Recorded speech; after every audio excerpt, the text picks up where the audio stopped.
Cara Allah menjawab harapan kita ada 3. 1, memberi langsung apa yang kita mintakan. 2, menunda itu sampai kita siap menerimanya. 3, mengganti apa yang kita inginkan dengan apa yang kita butuhkan. Saya ulang ya. 1, memberi langsung apa yang kita mohonkan. Misal, ya Allah, saya ingin A misalnya. Anak saya pengen ke ITB. Tapi nggak mungkin tiba-tiba langsung masuk ITB kan? Pasti lewat ini dulu kan? Ada ujian dulu, ikut tes dan seterusnya, diterima sesuai. 2, kadang menunda sesuatu sampai dia sanggup menjalaninya. Anda punya anak usia 5 tahun, pengen diberikan motor. Anda mampu untuk memberi motor, dikasih nggak? Tidak. Sampai dia sanggup mengendarai motor, baru Anda berikan. Terkadang ada yang kita minta sekarang, tidak didapati sekarang. Tapi ternyata tahun depan kita dapat. Kita harus sadar bahwa anugerah yang kita dapatkan tahun depan itu sebetulnya adalah hasil doa kita di tahun ini. Pernah dengar nggak kisah viral? Nabi itu berdoa, baru dikabulkan setahun setengah. Setahun 6 bulan. Padahal itu Nabi loh. Kiblat pertama kita kemana? Palestina kan? Baitul Maqdis kan? Nabi berdoa, mohon terus nengok ke langit. Al-Baqarah 144, minta, jawabannya turun setelah setahun setengah, setahun 6 bulan. Ada yang mengatakan di tafsir setahun 8 bulan, baru dikabulkan setelah setahun setengah. Padahal kurang soleh apa Nabi?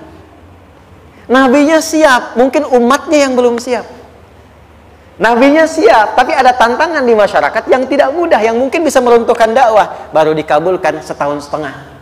Ketika semua umatnya sudah bisa siap menerima itu.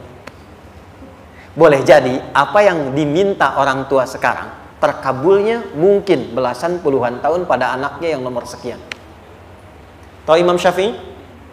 Imam Syafi'i itu kan nama aslinya Muhammad, bapaknya Idris, kakek yang ke atas yang ketiga namanya Syafi'i. Kenapa disebut Imam Syafi'i? Dinisbatkan pada kakek yang ke atasnya. Ternyata kakeknya ini seorang ulama besar, saleh, memohon kepada Allah, setiap di keturunannya ada yang bisa menggantikan lebih soleh, lebih baik lagi. Ternyata yang didapatkan bukan dari anaknya, tapi generasi keturunan yang kesekian. Anda belum sekarang bisa hafal Quran. Misalnya, Anda bermohon, berdoa, boleh jadi yang hafal, mungkin bukan di anak, bisa di cucu, bisa di bagian keluarga yang lain. Maka, terkadang tawakal itu tidak hanya memberikan hasil yang cepat, tapi memberikan keindahan yang terasa tertunda, tapi melengkapi kebahagiaan yang dirasakan. Penutupnya, boleh jadi minta ke ITB, diterimanya di Unpad. Minta motor, dapatnya mobil. Kalau itu senang, luar biasa. Minta mobil, dapatnya motor, gitu kan? Ternyata kadang-kadang di sini yang terakhir, saya tutup, Allah mengabulkan apa yang kita butuhkan, bukan apa yang kita inginkan.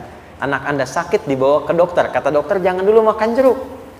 Maka Anda pulang, dia minta jeruk, Anda berikan apel. Saya nggak mau apel mah, saya pengennya jeruk. Nggak apa-apa nah, ini apel rasa jeruk misalnya kan? Anda berikan. Ternyata apa? Bukan ingin menyakiti dan tidak mengabulkan keinginan anak, tapi lebih memberikan apa yang dia butuh. Kadang-kadang maaf ya, teman-teman mintanya proyek A, udah capek, di situ nggak dapat, dapatnya di yang lain. Teman-teman, itu Allah berikan sebetulnya hasil ikhtiar Anda yang sebelumnya. Cuma dikasih yang lebih baik.